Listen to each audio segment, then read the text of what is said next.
Dragi moji gledatelji, u današnjoj emisiji ću vam govoriti o daleko najopasnijoj namirnici u svakodnevnoj prehrani za koju vi nikada niste čuli. Ova namirnica je odgovorna za veliki broj bolesti svakodnevnog čovjeka i legalno se nalazi u mnogim proizvodima. Govorit ćemo koja je ova vrsta hrane, u kojim namirnicama ćemo je pronaći, kako točno utječe na naše tijelo sa znanstvenim dokazima, pa da bi danas u jednoj širokoj krasnoj emisiji saznali što trebate izbaciti iz svoje svakodnevne prehrane. Danas govorimo o jednom od najvećih prehrambenih mitova modernog čovjeka i o tvari koje mnogi od nas svakodnevno jedu, nesvjesni koliko je opasna. Svi znamo da je šećer loš. Uči nas se da izbjegavamo slatkiše, gazirane sokove i kolače, jer oni uzrokuju pretilost, dijabetes, upale i ubrzano starenje stanica. No ono što većina ljudi ne zna jest da postoji nešto još gore od šećera. I to nije neka egzotična kemikalija, nije rijedak sastojak iz laboratorija. To je ugljikohidrat koji se nalazi u gotovo svakoj prerađenoj hrani današnjice. Konzumiramo ga svaki dan iznova i iznova, u kruhu, jogurtima, žitaricama, pa čak i u proizvodima koji se reklamiraju da su zdravi ili fit.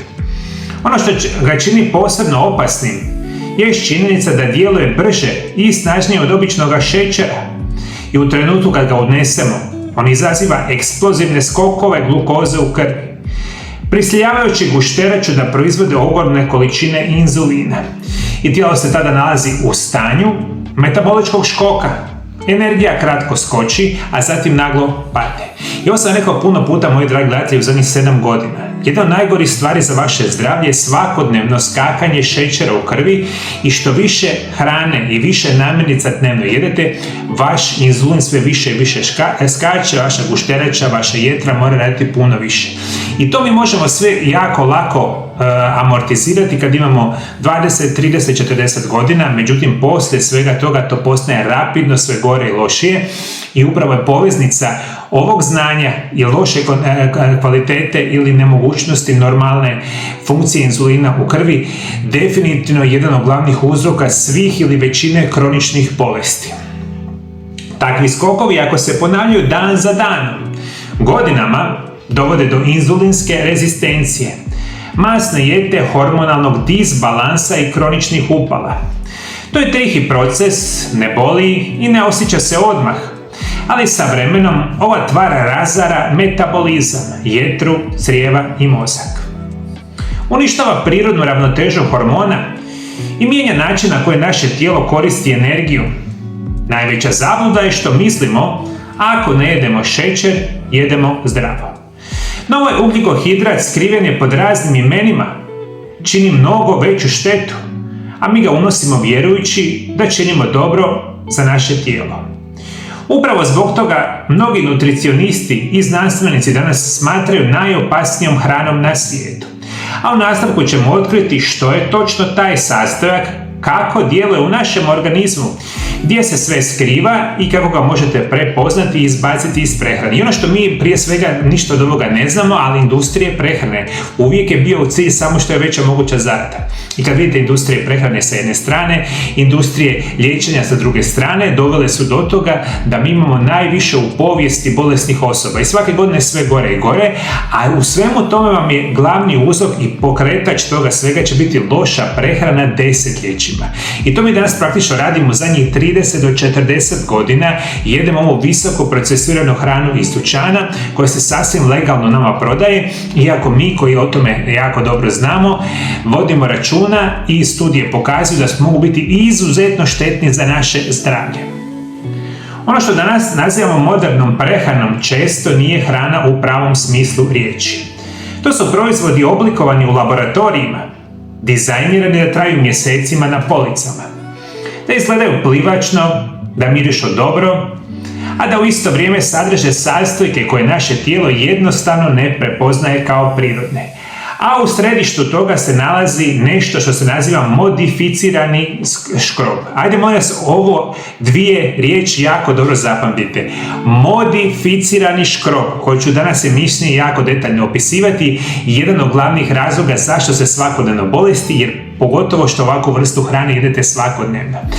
Ono što želimo reći, najčešće ga susrećemo pod imenom maltodekstrin, modificirani kukuruzni škrob, krumpirov škrob, dekstrin ili škrobni sirup.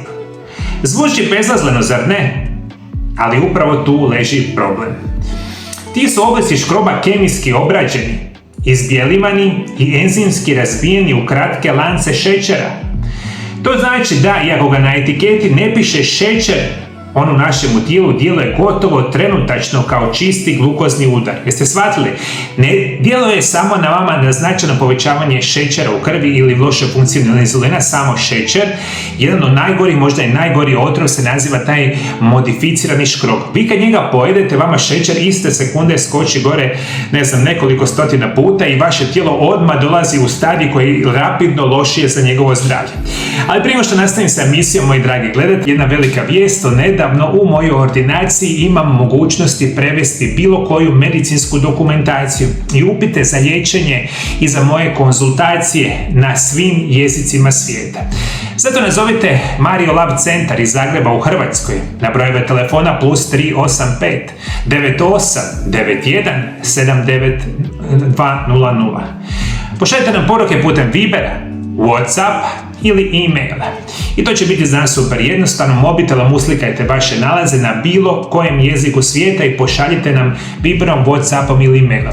Mi ćemo u našoj ordinaciji pregledati vaše nalaze, besplatno će vam očitati vaše medicinske nalaze, reći naše mišljenje i onda će vam ponuditi naše konzultacije sa opcijama i cijenama naših usluga. I rekao sam, na bilo kojem kraju svijeta, sa bilo kojeg jezika zovite, jer 26 godina liječim pacijente na ovaj način. Mislim da mogu pomoći vama, jer ću vam napraviti poseban program prirodnog liječenja, zdravih životnih navika i ciljanih prirodnih lijekova za vaše bolesti. Čak ćemo te prirodne lijekove dostaviti na vašu adresu i onda ćete se prvi puta u životu liječiti prirodno, sigurno i bez nuspojava, onako kao što ste oduvijek trebali. Ali krenimo dalje sa emisijom. Možemo reći, u trenutku kad ga pojedemo, bilo u kruhu, gotovim juhama, umacima, proteinskim pločicama, pa čak i u vitaminskim napitcima, razina šećera u krvi naglo raste. Gušterača reagira lučenjem ogromne količine inzulina, hormona koji regulira šećer u krvi. No kako se to pojava više puta dnevno, iz dana u dan, nastaje inzulinska rezistencija, stanje u kojem stanice više ne reagiraju pravilno na inzulin. To je prvi korak prema dijabetesu tipa 2, masnoj jetri, poremećajima štitnjače, pa čak i preranom starenju. I tu priča nestaje. Maltodekstrin, primjerice, ima viši glikemijski indeks od čistoga šećera. Ponekad i 110 puta više. To znači da brže uzrokuje i snažnije skokove glukoze u krvi. Puno brže nego da ste pojeli žlicu običnog bijeloga šećera. No budući da se nalazi u proizvodima sa oznakama bez šećera, light ili fit, mnogi ga smatraju zdravom alternativom, što je dalje od istine. I to su te velike prevare prehrambenih industrija. Fit jogurti, fit nalazi, bez šećera i vi svi jadni mislite, evo sad jedem nešto super zdravo. A ne čitate ono dole što piše, a kasnije ću vam još detaljnije reći koji su to pod imenima nalazi taj dakle, modificirani škrob. I o tome jako vodite računa. To su čiste reklame da vas se navuku da jedete ove silne otrove, što nažalost danas najveći broj osoba i jede. Osim što razara metaboličku ravnotežu, ovaj sastojak narušava i zdravlje crijevne mikrobiote. Studije pokazuju da maltodekstrin može poticati rast patogenih bakterija poput Escherichia coli i salmonele, dok istodobno smanjuje broj korisnih bakterija koji štite crijeva. Rezultat je kronična upala crijeva, slabija apsorpcija hranjivih tvari i povećani rizik od autoimunih bolesti. Dakle, ako ga ne osjećamo odmah, ovaj skriveni ugljikohidrat tiho i sustavno slabi naš organizam iznutra, iz dana u dan, obrok po obrok. Jedan od glavnih načina kako ćemo mi vas sve abnormalno razboljeti, da vam uništimo zdravlje crijeva, tankog i debelog crijeva i želuca. Bilo to kemijskim lijekovima, bilo to lošom prehranom. Mi kad to radimo mjesecima, godinama i slično, uništimo našu probavu, štetne bakterije abnormalno rastu, naš imunitet pada i onda bilo koja druga bolest super jednostavno dolazi u naše tijelo. Međutim, moji dragi gledatelji, ovako će vam djelovati taj modificirani škrob ako ga redovito jedete na vaše zdravlje. Vas jako dobro me slušajte. Mi živimo u vremenima kada je visoko prerađena hrana glavni dio svakodnevnih obroka i moderne prehrane modernog čovjeka. Danas više od 50% osoba već ima bolesnu masnu jetru, čak i puno više, i svi vi koji imate prekomjernu tjelesnu težinu, imate veliku količinu ili dosta masnih naslaga na trbuhu, praktično sigurno imate masnu jetru. Ono što vi ne znate, nažalost ova naša djeca danas koji imaju 5, 6, 2, 3 ili 10 godina svakodnevno jedu ove otrove i zadnje studije pokazuju da 30% djece već danas ima masnu jetru, a skoro otprilike 30 do 40% već ih ima rezistenciju na inzulin. Što konkretno znači, u roku 5, 6, 7 godina mi ćemo imati abnormalan broj djece i mladih ljudi koji će imati bolesnu jetru i dijabetes, a o tome nitko ne priča. U suštini glavnih razloga biti će upravo ova loša prehrana koju svakodnevno konzumiramo. Budite sigurni da ovaj maltodekstrin i modificirani škrob izuzetno loše djeluje na zdravlje vašega mozga. Mozak je izuzetno osjetljiv na nagle promjene razine šećera u krvi. Kada jedemo hranu bogatu ovim skrivenim ugljikohidratima, glukoza najprije naglo poraste, pa zatim naglo padne. Taj roller coaster izaziva nagle promjene u raspoloženju, nervozu, tjeskobu i umor. Kronično visoke razine inzulina također remete prijenose signala u mozgu i povezane su sa pogoršanjem pamćenja, koncentracije i većim rizikom od Alzheimerove bolesti. Maltodekstrin i slični škrobovi potiču stalno visoku razinu inzulina, što sa vremenom remeti ostale hormone, kortizol, leptin, hormone štitnjače. Dakle, uzimajući sve te katastrofalne namirnice koje ću malo kasnije reći, kompletno uništava funkcioniranje hormona u vašem tijelu. Od hormona gladi, hormona sitosti, hormona što izazivaju ugodu, hormona stresa, hormona štitnjače, sve ide u kaos. I onda smo depresivni, i onda smo anksiozni, onda se prekomjerno debljamo, onda smo nervozni pa nemamo energije i puno toga. Jer su hormoni u kaosu, jer ovo je svakodnevna naša prehrana. Vodite računa jedući ovu vrstu hrane i tekako taložite masno tkivo u trbuhu. I isto tako, kod osoba sa predispozicijom poremećaja štitnjače, ovaj tip prehrane može ubrzati razvoj hipotireoze. Inzulin i kortizol remete ravnotežu u hormona u krvi, što je krasno i nevjerojatno bitno za reći. Isto tako, kao što sam malo prije napomenuo, jedući ovakvu vrstu hrane kompletno uništavate zdravlje vaše probave. Glavni, ili ja bih rekao 70% vašeg imuniteta ide iz probave, jer se tamo nalazi veliki broj zdravih mikroorganizama koje potiču razvoj samoga imuniteta. Mi kada uništimo naš crijevni mikrobiom i kada počnu rasti loše bakterije, loši mikroorganizmi, onda mi razvijemo sve ostale bolesti puno jednostavnije. I upravo ovaj modificirani škrob potpunosti uništava našu probavu, uništava imunitet, i to kako želite izbjegavati. A možemo reći da modificirani škrobovi dokazano oštećuju sluznicu crijeva, mijenjaju pH vrijednost i potiču rast patogenih bakterija. To dovodi do sindroma propusnih crijeva gdje toksini i neprobavljanje tvari prelaze u krvotok i izazivaju upalne reakcije u tijelu. Osim što slabi imunitet, ovaj proces itekako oštećuje i potiče autoimune bolesti, kronični umor i puno toga. I vi morate voditi računa, svi vi koji imate bolesne zglobove, bolesne kukove, bolesna koljena, bolesna leđa, reumatoidni artritis, kada god ovo jedete, situacija će biti sve gora i gora. Svi vi koji imate plućne bolesti, koji imate, visoki krvni tlak, koji imate rizik rizik od moždanog srčanog udara, samo jedite ovu hranu, vi rapidno pogoršavate rizik i razvijanje i srčanog udara i moždanog udara i puno drugih bolesti. Naravno, jedući ovu hranu sigurno ćete se debljati. I danas nas je preko 60-70% odraslih osoba prekomjernom tjelesnom težinom, mnogi su više i morbidno pretili jer mi ovo jedemo svaki božji dan. Ono što hoću reći, gdje se skriva ovaj opasni ugljikohidrat? Kad bi se mogli vidjeti koliko se industrijskog škroba nalazi u svakodnevnoj prehrani, mogli bi ostati šokirani. On je skriven svuda i to u ne samo očito nezdravim proizvodima.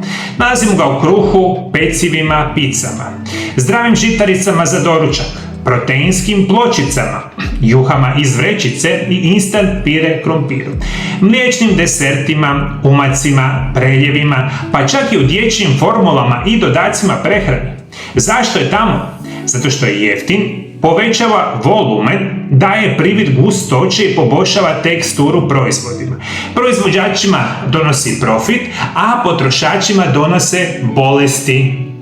I vi danas, još vam malo kasnije napravite, što još nalazite u ovome. I sada kad ovo sve lijepo krasno vidite, brza hrana, pice, hamburgeri, pohana hrana, sladoledi, energetske pločice, sokovi, dakle mi to svakodnevno jedemo. I to ono što nama najviše odgovara, jel tako? Jer smo navikli konzumirati visoko procesiranu hranu koja je razvijena u laboratorijima zadnjih 40 godina i mi samo trebamo više puta dnevno jesti i onda će nama svaki dan, kao što je ovdje kod nas u Hrvatskoj, svakih mjesec dana novi shopping centar izraste i mi svu svoju novce ušteđevine potrošimo na hranu ili recimo na druge stvari koje nam apsolutno uništavaju zdravlje. Međutim, moji dragi gledatelji, jedna od najvećih prevara će biti namirnice ili proizvodi koji pišu bez šećera. I na mnogim proizvodima danas piše bez šećera, sugar free, low carb ili fit snack. Ali ono što ne piše velikim slovima jest da proizvod sadrži maltodextrin ili modificirani kukuruzni škrob. A ti sastojci u tijelu podižu šećer u krvi brže nego glukoza. Dakle, proizvodi bez šećera zapravo mogu izazvati veći skok inzulina od obične čokolade. Tako su milijuni ljudi prevareni kako misle da jedu zdravo, a zapravo polako uništavaju svoj metabolizam. Super zdravo, minerali, vitamini. Samo kupite čokoladice, energetske pločice i to je sve danas legalno. Dakle, mi to sve legalno kupujemo i što više toga želimo i to je ta propaganda koja danas zarađuje stotine milijardi eura, dolara svake godine na osnovu toga što vama ovo nudi. Kako nastaje industrijski škrob? Da bismo razumjeli zašto je toliko opasan, moramo znati kako se proizvodi. Industrijski škrob prolazi kroz niz kemijskih procesa. Prvo, mehaničko usitnjavanje i rafiniranje. Drugo, dodavanje natrijevog 3-tilfosfata, spoja koji oštećuje bubrege i kosti. Treće, izbjeljivanje natrijem i hiplokloritom. Da, to je ista stvar kao u varikini. Četvrto, dodavanje vinil acetata, spoja koji je potencijalno kancerogen. I na kraju sušenje i miješanje sa aditivima. Rezultat je bijeli prah bez okusa, mirisa i bilo kakve hranjive vrijednosti. Ali kad ga unesemo u naše tijelo, on se ponaša kao eksploziv i trenutačno podiže glukozu, potiče inzulin i izaziva upalne procese u tijelu. Gledajte, ovo je sve potpunosti katastrofa i to je sve ono što najviše jedemo, najviše obožavamo. A znate koja je kombinacija, najveći otrov što možete zamisliti? To je kada kombiniramo taj rafinirani, zapravo modificirani škrob sa nezdravim uljima. I sad me jako lijepo saslušajte šta mi jedemo kada ovo pojedete, to je potpuna katastrofa u vašem organizmu. Sami škrob veći je problem, ali postaje 10-struko opasniji kad se kombinira sa sjemenkinim uljima i zagrijava. To je tipična kombinacija u čipsu, krepkerima, pommes fritu, prženim grickalicama, kroasanama i pekarskim proizvodima. Pod utjecajem visoke temperature škrob i rafinirana ulja stvaraju toksične spojeve, aldehide i oksidirane lipide. Ono što se događa, ti spojevi oštećuju stanice, ubrzavaju starenje, povećavaju rizik od Alzheimera, raka i bolesti srcima. Drugim riječima, ona vrećica čipsa ili light crackera koji se čini bezopasnim, djeluje poput kemijske bombe i kompletno uništava naše zdravlje. To ono kad odete u pekaru, onda vidite tamo stotine vrsta krosana, kolača, peciva. Fenomenalno. Što više toga jedemo, fenomenalno. Unutra 0 minerala, 0 vitamina, 0 nutrijenata, a katastrofalna bomba. I čemu je ovdje kvaka najveća, moji dragi gledatelji? Kvaka razumijevanje da ovo kada jedete, to neće brzo uništiti vaše zdravlje. Stvari što naše tijelo u stanju mnogo niza godina, ajmo reći, poništavati te štetne utjecaje loših kemikalija u našem tijelu. Međutim, mi to što više toga jedemo, što više uništavamo jetru, imunitet i slično, onda ćemo mi jako lijepo i krasno dobiti jako veliki broj tih problema nakon 5, 10, 15, 20 godina konzumiranja takve hrane, budite sigurni. Gdje se nalaze ove namirnice? Zapravo same modificirani škrob. Bitno je čitati deklaracije. Na etiketi piše modificirani škrob, ili corn starch, ili maltodextrin, ili kukuruzni škrob, ili rižin škrob. Onda znate da u ruci držite proizvod koji uništava zdravlje. Najopasniji ugljikohidrat na svijetu nije šećer, nego ono što svakodnevno zamjenjuje industrijski, kemijski prerađeni škrob. On nema nikakvu prehrambenu vrijednost, a uzrokuje kompletno uništavanje našeg zdravlja i to je moji dragi gledatelji. I zato sam prije nekoliko godina napisao jednu knjigu koja se naziva Isprekidani post, tajna zdravlja i dugovječnosti. Ta knjiga, ova knjiga ovdje, vidite, ova knjiga ovdje se naziva Isprekidani post, tajna zdravlja i dugovječnosti. To je jedna knjiga u kojoj ćete naučiti sve što trebate znati o zdravoj prehrani, najzdravijem režimu prehrane, koje namirnice smijete jesti, koje namirnice ne smijete jesti. I ukoliko želite biti malo pametniji, da svakodnevno ne trujete abnormalnim količinama novaca u svoje tijelo, možda ne bilo loše od vas da za jednu picu kupite jednu knjigu.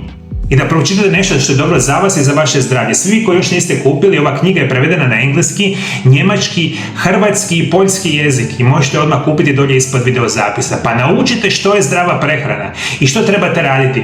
Tko hoće može kupiti, tko neće, ajmo svi na pice, hamburgere, bureke, ćevape, to je puno bitnije za naše trenutačno zadovoljštine. Jel tako, mi dragi gledate? Znate što mi svi radimo na kraju krajeva? Za naše kratkoročno zadovoljavanje, osjećaj uvode, mi kompletno uništavamo naše zdravlje na dugi vremenski period. Za onaj par okusa pice, hamburgera, ćevapa mi ćemo se osjećati 5 minuta bolje, a na duge strane ćemo sigurno rapidno oboljevati od tih bolesti, ali tu smo gdje smo, moji dragi gledatelji. Za kraj emisije vam želim pročitati jedan dio iz Biblije i danas ćemo čitati nešto jako interesantno. Čitat ćemo Evanđelje po Marku i to će biti Evanđelje po Marku 6, 14 do 16.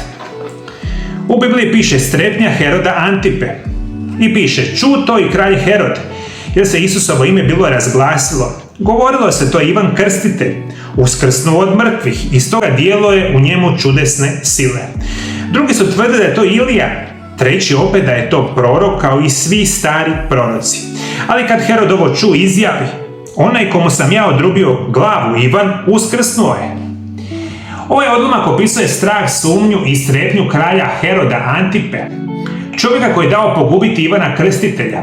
Kad je čuo o Isusu i njegovim djelima, savjest mu se uznemirila. Nije razumio ono što se događa, ali je osjećao da se suočava sa Božjom istinom. Istinom koju nije mogao više potisnuti.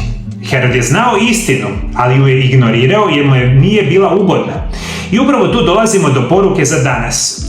U suvremenom svijetu mi često zatvaramo oči pred istinom, osobito kad se tiče onoga što svakodnevno činimo svome tijelu.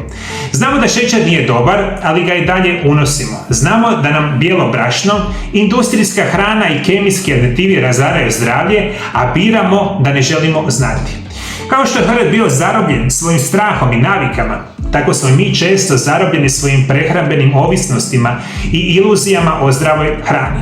Istina je jednostavna, naše tijelo ne laže.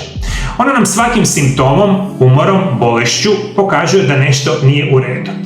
Danas nas Božja riječ poziva da otvorimo oči i pogledamo istini u lice. Ne s osjećajem krivnje, već s mudrošću i vjerom. kao što je Isus donio svjetlo u vrijeme tame i straha, tako i mi trebamo unijeti svjetlo znanja, svjesnosti i zdravih odluka u svoj svakodnevni život. Bog nam je dao tijelo kao hram duha, a na nama je da ga čuvamo ili ga ne želimo uopće čuvati i onda samo trebamo jesti ovo što jedemo. I nažalost, to nitko ne shvaća. Mi živimo doslovno u vremenima kada mi u potpunosti smatramo da normalno je biti bolestan, normalno je piti 5-10 lijekova dnevno. To je sve u potpunosti normalno. I normalno da ja sad recimo kada pričam o ome, da to zapravo nije istina. Ja mislim da je puno bolja istina da ovo sve što sam danas napravio da je super zdravo, ali tako, moji dragi gledatelji? Što više toga, što skuplje, što više, tim bolje. I mi i dalje punimo trgovačke centre, mi i dalje punimo blagajne svi tim industrijama, to je fenomenalno. I to je u nastanku sigurno nekoliko desetljeća. Danas sam je to potpunosti kaos. Molim vas, dragi gledatelji, ovome pametnom bi bilo dosta. Da drugi puta uzmete proizvod pa da pročitate šta piše na proizvodu. Ako piše modificirani škrob, molim vas, nemojte jesti. A kada ste vi zadnji puta pročitali etiketu na proizvodima? Nikad. Je tako, moji dragi gledatelji? To je to za danas, moji dragi gledatelji. Ja bih pozdrav, Bog vas blagoslovio. Vidimo se drugi puta. Ja bih pozdrav.